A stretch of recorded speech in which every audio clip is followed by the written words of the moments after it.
तुमच्या विचाराशी पाईक राहून साहेब आम्ही काम करण्याचा प्रयत्न केला।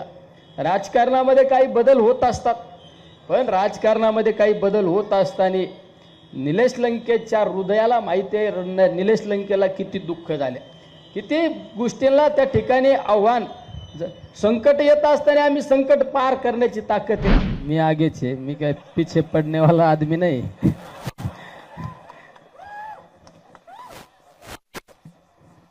आज या ठिकाणी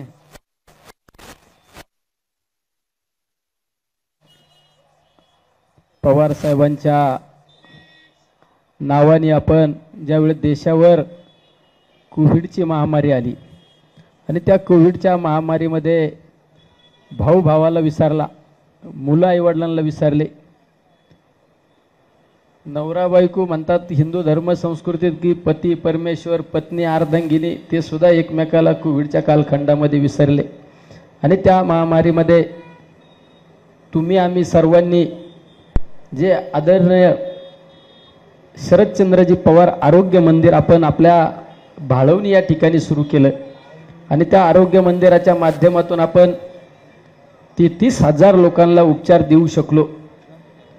आणि त्या उपचार देत असताना त्या 22 मार्चचा लॉकडाऊन आणि त्यानंतरचा पहिला कोविडची लाट, दुसरी कोविडची लाट आणि त्या कालखंडामध्ये ज्या ज्या गोष्टी अशा हृदयाला स्पर्श करून गेल्या त्या गोष्टी मी अनुभवलेला कोविड या पुस्तकामध्ये लिहिण्याचा प्रयत्न केला। आणि त्याचं पुस्तक प्रकाशन कोणाच्या नावाने करायचं, ज्या व्यक्तीची अदृश्य ताकद अदृश्य शक्ती मला नेहमी माझं संरक्षण करण्याचं काम करत होती ती आदरणीय पवार साहेब यांच्याच हाताने हे प्रकाशन झालं पाहिजे। हा गेले कित्येक महिन्यापासूनचा हा माझा एक हट्ट होता। साहेब हे पुस्तक बऱ्याच दिवसापूर्वीच लिहून ठेवलं होतं, पण ज्या माणसाच्या नावाने ज्या साहेबांच्या नावाने आपण कोविड सेंटर सुरू केलं त्या साहेबांच्या नावानेच आपल्याला त्या पुस्तक प्रकाशन करायचं आहे। मी मागच्या काही महिन्यापूर्वी एक डॉक्युमेंटरी बनवली, एक 45 मिनिटाची डॉक्युमेंटरी, आणि ती डॉक्युमेंटरी सुद्धा साहेबांना मुंबई या ठिकाणी पूर्णपणे अख्खी डॉक्युमेंटरी साहेबांनी पाहिली। त्यावेळेस सुद्धा साहेबांना एक आश्चर्य वाटलं की अरे आपला एक सहकारी आपण ज्या व्यक्तीला त्या मतदारसंघामध्ये काम करण्यासाठी नेहमी ताकद देतो बळ देतो ते अतिशय चांगल्या पद्धतीने काम केलं, त्यांना सुद्धा एक अभिमान वाटला। बऱ्याच पत्रकारांनी मला विचारलं की तुम्ही आज या ठिकाणी, मी कालही आदरणीय पवार साहेबांच्या विचारधारेवर काम करीत होतो, आजही आदरणीय पवार साहेबांची विचारधारा घेऊनच काम करतो। अरे आदरणीय पवार साहेबांची विचारधारा काय, छत्रपती शिवरायांनी 18 पगड जाती धर्माच्या लोकांना बरोबर घेऊन हिंदवी स्वराज्य स्थापन केलं। त्याच विचारधारेवर काम करणारे आपलं सर्वांचे नेते आदरणीय पवार साहेब, अरे शेतकऱ्याच्या त्या ठिकाणी शेतकरी असू उद्योजक असू बेरोजगारीच्या बाबतीत आदरणीय पवार साहेबांनी अतिशय चांगल्या पद्धतीने काम केलं। अरे या देशामध्ये एकच कृषी मंत्री होऊन गेला, ते म्हणजे आदरणीय पवार साहेबांनी जे निर्णय घेतले त्या कृषी मंत्री असताना कालखंडामध्ये अद्यापपर्यंत कोणालाही असे निर्णय घेता आले नाही। उद्योजकाच्या बाबतीत आज महाराष्ट्रामध्ये जे उद्योजकता आपण पाहायला मिळते ते उद्योजकाचे उद्योग MIDCचे जनक म्हणून ज्यांच्याकडे आपण पाहतो ते म्हणजे आदरणीय पवार साहेब। माझ्या भागामध्ये सुद्धा दुष्काळी भागामध्ये ग्रामीण भागामध्ये सुपा MIDC मध्ये आज चांगल्या पद्धतीने MIDCचा ग्रोथ वाढत चाललेला आहे, त्याचा शुभारंभ सुद्धा आदरणीय पवार साहेबांनी केलेला होता। अनेक राज्यामधील पाण्याचे प्रश्न सोडवण्याचं काम आदरणीय पवार साहेबांनी केलेलं होतं। त्यामुळे त्या विचारधारेवरच काम करणारा माझ्यासारखा एक छोटासा कार्यकर्ता आहे। माझी 2019ची विधानसभेची निवडणूक मला आजही आठवती। दसऱ्याचा दिवस होता आणि दसऱ्याच्या दिवशी नारळ फोडायची सभा घ्यायची ठरलं। मी साहेबांना सांगितलं, मी हट्ट केला की मला नारळ फोडायचा ते म्हणजे फक्त साहेबांच्या हातानेच नारळ फोडायचा। साहेबांचं एवढं शेड्यूल पॅक होतं, पण साहेबांनी सांगितलं नाही, एका सर्वसामान्य कुटुंबातल्या माणसाला आपण त्या ठिकाणी विधानसभेची जबाबदारी विधानसभेसाठी लढण्यासाठी आपण त्या ठिकाणी त्याला पुढं केलं असेल तर त्यावेळेस आपण त्याचा नारळ फोडायला गेलं पाहिजे। आणि साहेबांची पहिली शुभारंभाची सभा, राज्यातली पहिली नारळ फोडण्याची विधानसभेच्या निवडणुकीचा नारळच आपल्या मतदारसंघामध्ये फुटला आणि आपण 62,000 मतांनी त्या ठिकाणी निवडून आलो। साहेब, आम्ही सुद्धा काम करीत असताना नेहमी प्रामाणिकता जपण्याचं काम केलं। राजकारणामध्ये काय कमवलं त्यापेक्षा मी साहेब हक्काने अधिकाराने सांगू शकतो, राजकारणामध्ये हे लाख मोलाचे माणसं साहेब मी कमवले आहे। आज पण मी 2019च्या विधानसभेच्या निवडणुकीत माझा फॉर्म भरताना जे माझी प्रॉपर्टी त्या ठिकाणी नोट केलेली होती त्याची भर पडलेली नाही साहेब। मी आत्तापर्यंत मी या ठिकाणी परमेश्वराला स्मरून सांगतो, निलेश लंके आजपर्यंत स्वतःसाठी कधी जगला नाही। जे केलं ते सर्वसामान्य लोकांसाठी केलं, जे केलं ते सर्वसामान्य लोकांसाठी केलं। साहेब, मला 2,22,000 विधानसभेच्या आमदाराचं जे मानधन आहे ते सुद्धा आमच्या प्रतिष्ठानला त्या ठिकाणी वर्ग केलं जातं आणि त्या माध्यमातून 250 मुलांना शैक्षणिक मदत केली जाते।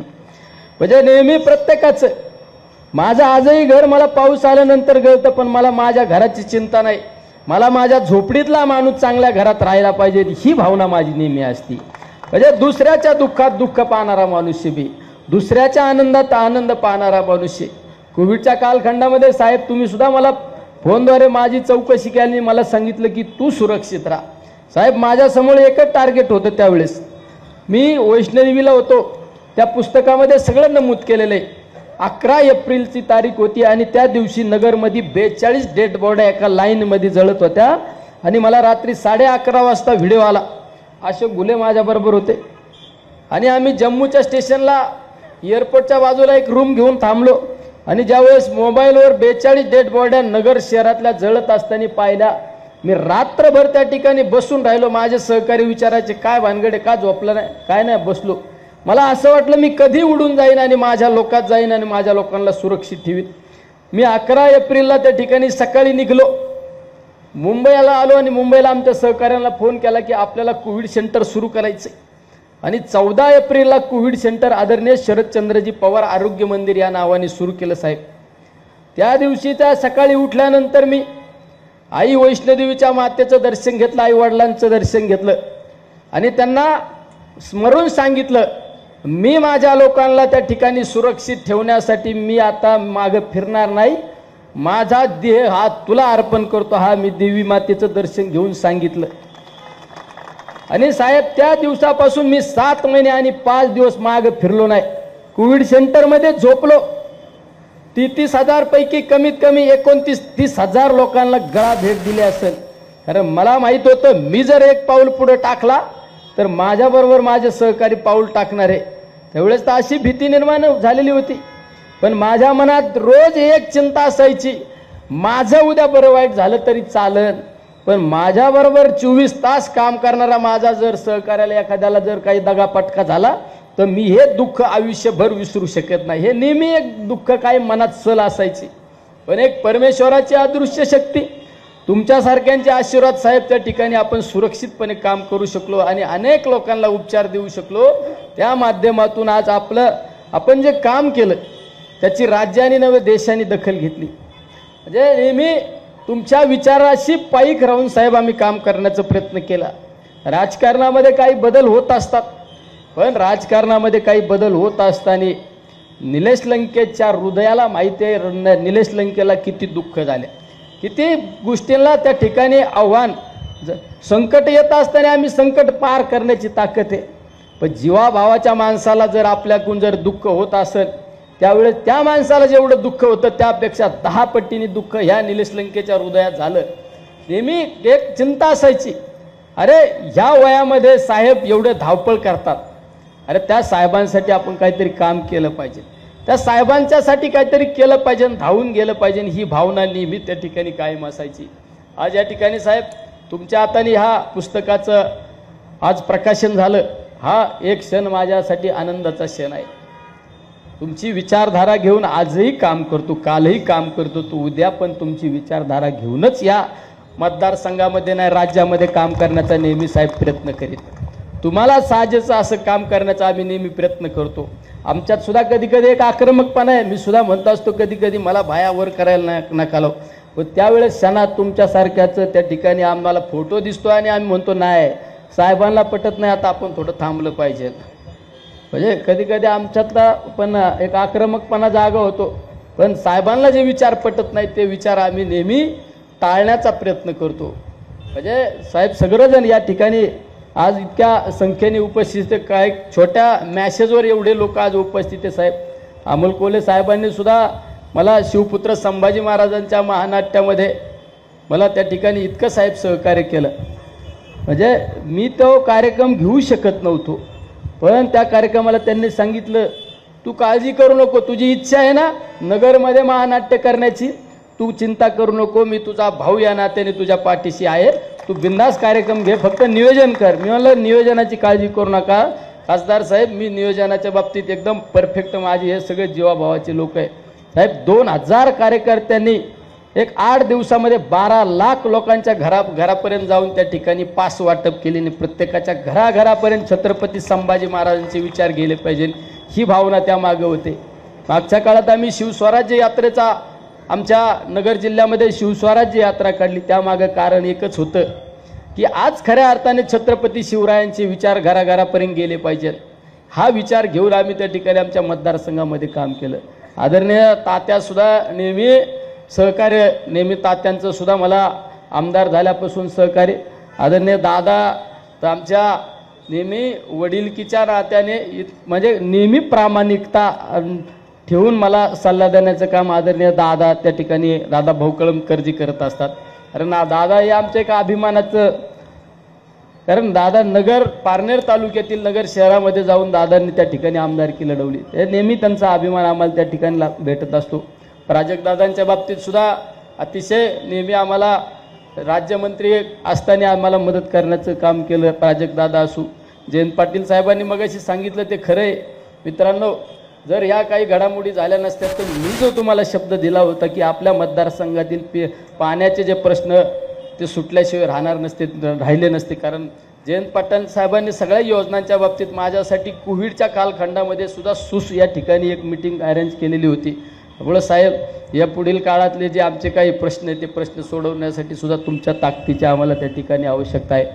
त्या ठिकाणी आता आमच्या प्रताप काकांनी सुद्धा, काका म्हणजे एकदम स्पष्ट व्यक्तिमत्व, काकांचे नामचे एक 4-5 दिवसापूर्वी सुद्धा त्या ठिकाणी पाथर्डी या ठिकाणी एका कार्यक्रमाच्या निमित्ताने आम्ही अर्जुन भाऊच्या कार्यक्रमाला होतो. त्यावेळेस फक्त खालून एकच चर्चा, ही जोडी असल्यानंतर म्हणलं आम्ही दोघं जर बरोबर असलं ना तर या तालुक्याला याड लावल्याशिवाय आम्ही राहत नाही. म्हणलं प्रताप काका आहे. अशोक बापूंचं सुद्धा आम्हाला शिरूर आणि पारनेर हे एका बॉर्डरवर आहे. आमचे बरेच लोक बापूंचं त्या ठिकाणी नेहमी मार्गदर्शन घेण्याचं काम करतात. त्यामुळं बापूंचं सुद्धा आम्हाला नेहमी मार्गदर्शन लाभत असतं. आमचे राहुलदादासुद्धा एकदम डॅशिंग आमचं एक नेतृत्व आहे, श्रीगोंदा तालुक्यात काम करतं. हे सुद्धा नेहमी प्रत्येकाला धावून जाणारं आमचं हे राहुलदादासुद्धा नेहमी आम्हाला साथ देण्याचं काम करतात. असे अनेक सहकारी या ठिकाणी उपस्थित आहे. आमचे अण्णांचा तर मला कायम फोन असायचा. अंकुश अण्णांचा फोन आला का मला घामच फुटायचा. अंकुश अरे कुठे आहे तू आणि ये लवकर. अंकुश अण्णा काळजी करू नका, मी तुमच्याच पशी आहे. म्हणजे नेहमी आता अंकुश अण्णांचा मला सासुरवास कमी होईन जरा, हे का नाही तात्या. असे या ठिकाणी सगळेजण आज या छोट्या कार्यक्रमासाठी उपस्थित आहे. आमचे महबूब भाई तर मग अशी फोनवर एकदम दिलखुलास हसले. महबूब भाई नेहमी म्हणजे महबूब भाई माझ्या प्रत्येक आंदोलनात असायचे.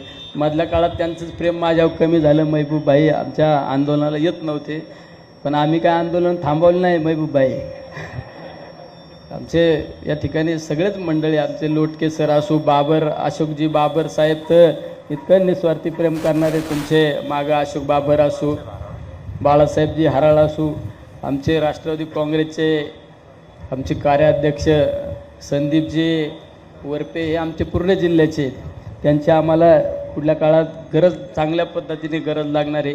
अरुण कडू साहेबसुद्धा म्हणजे एकदम मोजकच बोलणार पण एकदम हार्टच बोलणार असे कडू साहेब सुद्धा मागं तुमच्या उपस्थिती, आमचे डॉक्टर सेलचे अध्यक्ष, सगळेच मंडळी या ठिकाणी उपस्थित, आमचे पाथर्डीवरून बरेच मंडळी, गैंनाथ दादा असू या ठिकाणी उपस्थिती, वेगवेगळ्या तालुक्यातून कर्जतची काही मंडळी आले, आमचे नितीनराव वगैरे या ठिकाणी, कर्जत असू, शेवगाव असू. शेवगावच्या मित्रांनी तर मला काहीतरी पैसेच दिले.